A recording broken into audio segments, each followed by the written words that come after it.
tell me what race are you running in and why are you running in this race? So I'm running in the Congressional District 21, which was Chip Roy's former seat. It's been vacated since he's running for Attorney General.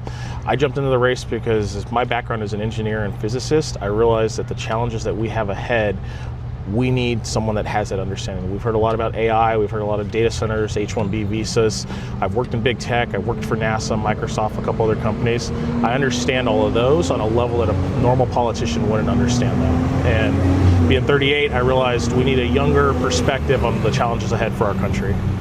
Can you talk about your top 3 initiatives in your campaign and then also if you're elected? Sure thing.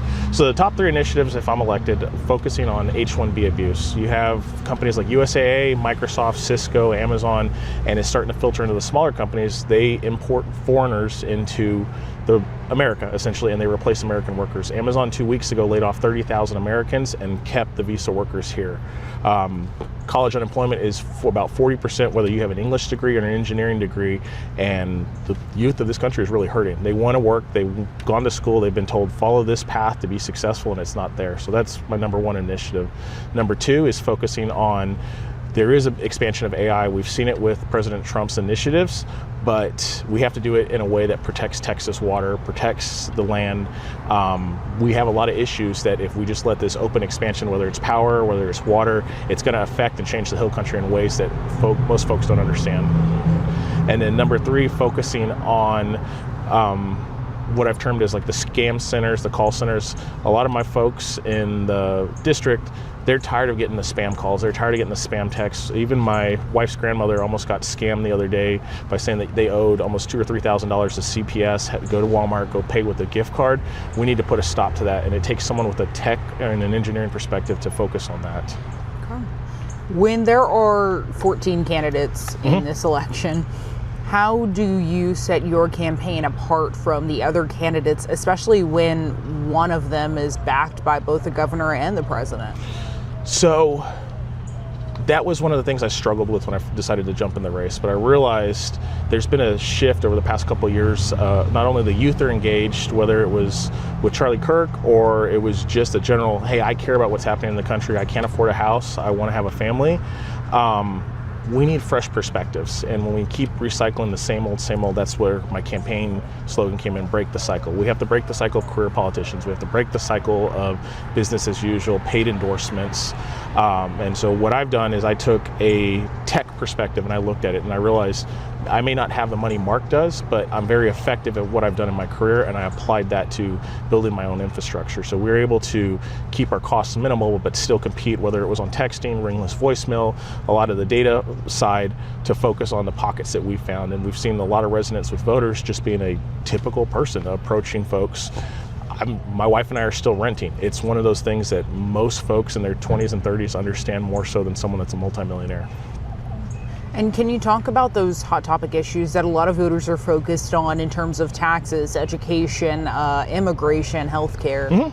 So on immigration, I touched on it earlier in H-1Bs. There's also what they call the EB-2 visas, and I'm actually the first Republican in about 130 years that the electrical union has endorsed. Trade, blue-collar work is what built the backbone of this nation.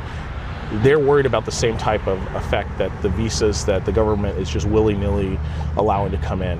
We've seen it with the white collar. I touched on it with Amazon, Microsoft, Google, and all the big tech companies. Even USAA wants to move 80% of its jobs to India. They're doing the same thing to the blue-collar workers. And when I set out to build my campaign, I wanted to represent everyone versus just the core demographic of Republicans or swing voters.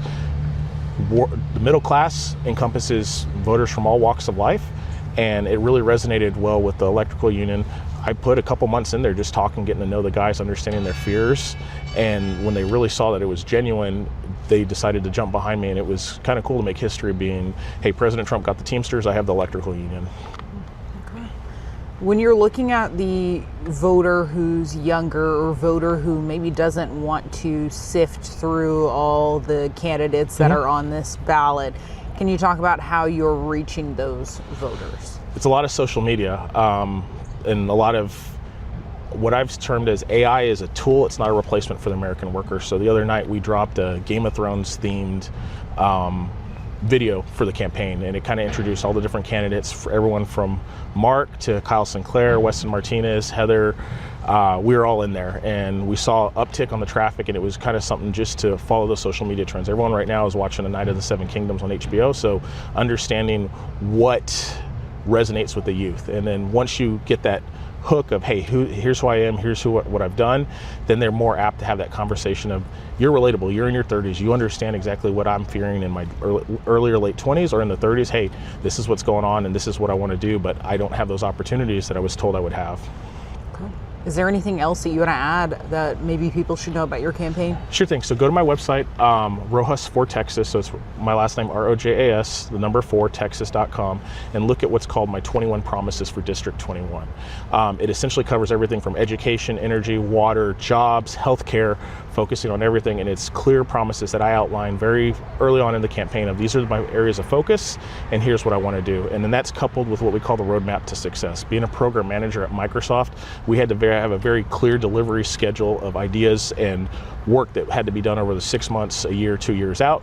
And I've outlined what I want to do and what I hope to accomplish if elected. All right. Anything else you want to add? No, just that my daughter joined us, and so she's my pseudo campaign manager. But yeah, she's here with us today, so it's been enjoyable having her on the campaign trail with me. Awesome. All right, that's it. Yeah, thank you so much for your time.